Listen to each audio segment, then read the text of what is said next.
2,000 years later.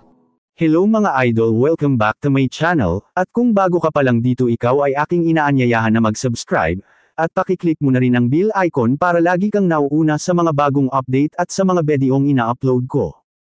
Balikan naman natin ang mga bagong update sa FPJ Batang Quiapo. Nakakulong na nga si Tanggol at ang kanyang mga kaibigan at doon nila naisip na malaking pagkakamali ang kanikang ginawa. Kaya dapat nilang pagdusahan iyon, samantalang dinalaw naman sila nila Lola Tinding sa kulungan.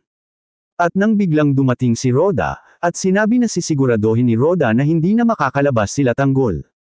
Pero nakiusap rin si Tess na wag na niyang dagdagan pa ang kaso ni Tanggol dahil hindi naman talaga niya nakita na si Tanggol nga ang sumaksak sa kanya.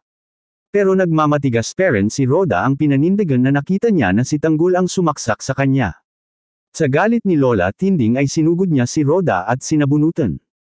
At nagalit naman si Rigur dahil sa ginawa ni Lola Tinding, samantalang pinuntahan naman ni Makang si Tanggol para magpaalam na magpapakasal na siya. Sobrang nasaktan si Tanggol dahil sa sinabi ni Makang, pero pinatawag na ni Ramon si David para ipakilala si Makang na magiging asawa niya. Ano kaya ang magiging reaksyon ni David, Ramon at Makang?